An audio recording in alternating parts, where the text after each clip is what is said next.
Hey y'all, hey. Today we are reading More Than Spots and Stripes.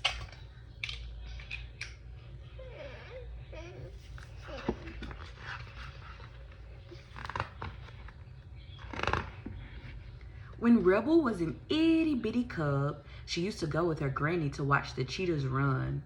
As she watched, her heart beat eagerly, pitter patter, against her spots.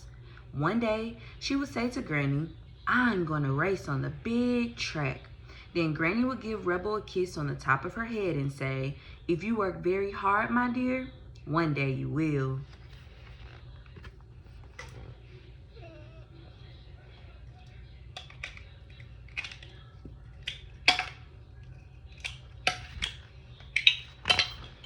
When Rebel grew bigger, she joined Forensic Racing School.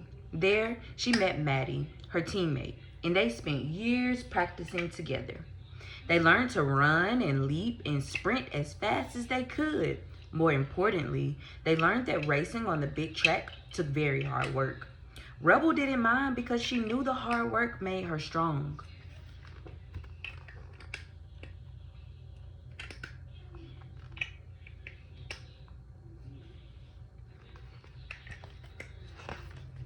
At the end of her last year at school, the best racers in all of Freedom Island came to visit. They planned to race Rebel and her classmates to show them what it was like on the big track. As Rebel waited for the race at the end of the week, she felt her heart beat nervously. Ba-dum, ba-dum, against her spot.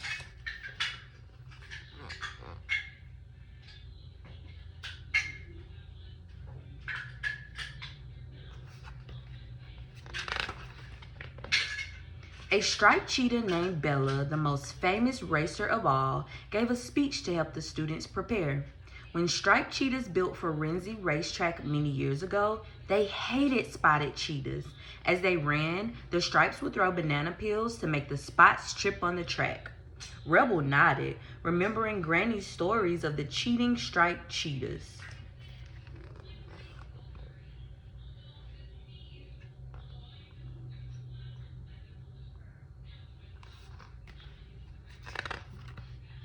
"Even though stripes don't throw banana peels anymore," said Bella, "every single striped cheetah still wants the spots to lose. The stripes are all still cheaters."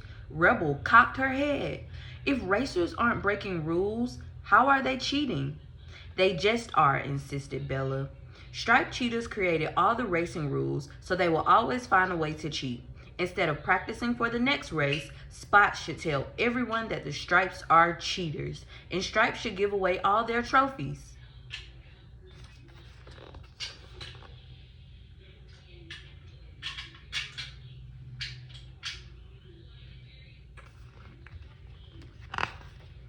The next morning, when Maddie strolled outside for breakfast, Rebel stopped her, holding back tears. "Why are you cheating and trying to make spotted cheaters like me lose? I thought we were friends, but Bella says you hate me." "Excuse me? I'm not a cheater," protested Maddie. "I'm your teammate and your friend. Bella is a liar, and if you believe her, you're as foolish as she is. If you don't trust me, you can find yourself another teammate." Is it nice to call somebody a cheater who didn't cheat? You still upset? For the rest of the week, the school was split. The spotted students stopped practicing to yell that the stripes made racing unfair. The striped cheetah students stopped practicing to yell that the spots were crybabies. Only the older, famous cheetahs continued to prepare for the big race.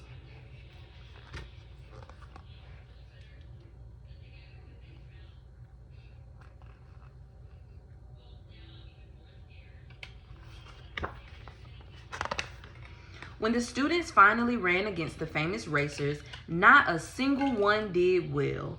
After a week of not practicing, they huffed and puffed down the track. By the time they made it to the final lap, they were tired and slow. Rebel came in last, and she was sure it was all Maddie's fault.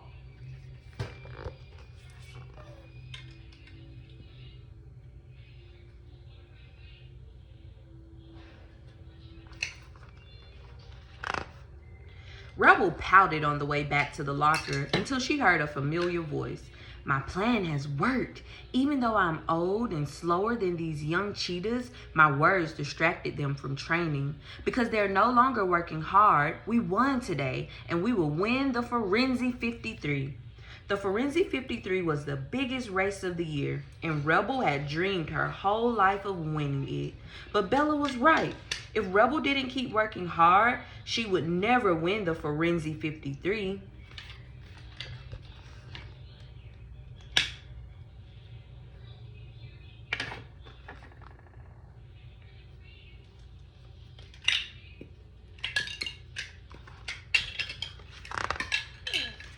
Sprinting back to the track, Rebel found her friend. Maddie, I'm sorry I blamed you for cheating when you hadn't done anything wrong. I forgive you, said Maddie, giving Rebel a hug. And I'm sorry too. I should have listened to you and realized you were hurt.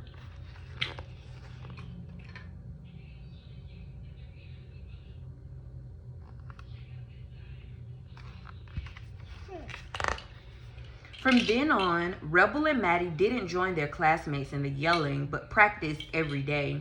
Rebel realized that she would win or lose by the choices she made, not whether she had spots or stripes.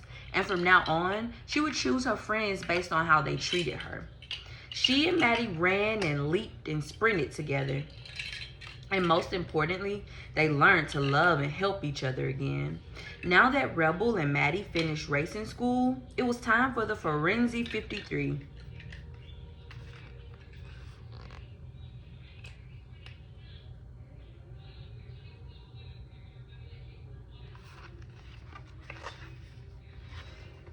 Bang! Vroom! Ah! Whoosh!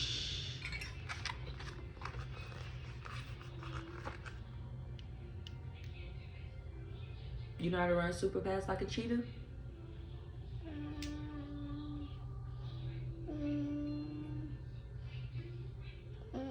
You don't.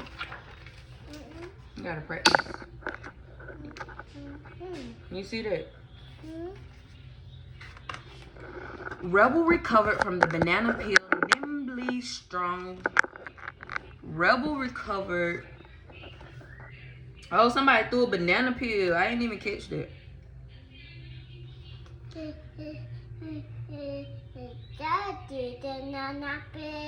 They did? Yes. Rebel recovered from the banana peel nimbly, strong from weeks of practice with Maddie. Racing around the last turn, she and Bella strained neck and neck towards the finish line. Stretching and reaching, Rebel jumped.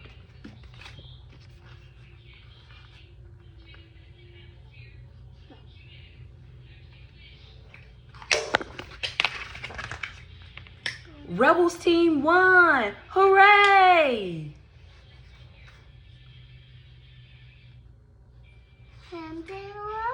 Rebel's team won.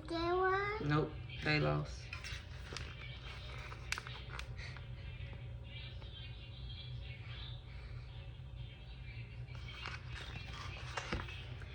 Friends, Rebel announced, we can never win by hating and blaming each other. Even though stripes have hurt me and other spots, we can't fix anything by hurting them back and calling them names. We are more than our spots and stripes. Let's focus on the choices we make because we are all cheetahs after all.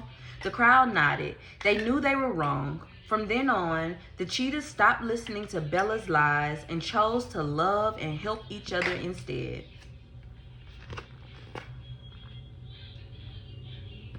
Uh-oh. You okay? Yes. That Rocky. That's what that is. Yes. I want Rocky to my birthday. Word of Rebel's speech spread all across Freedom Island. And one day, she received a mysterious letter. Mommy, Dear Rebel. I want Rocky.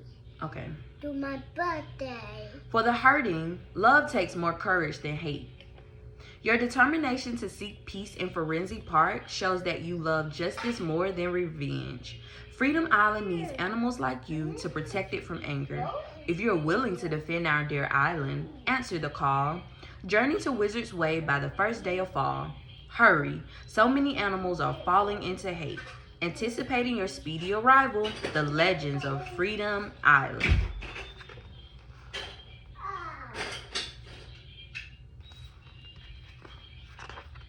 The end. Mommy, I have my forehead. Your forehead okay? Yes. More than spots and stripes.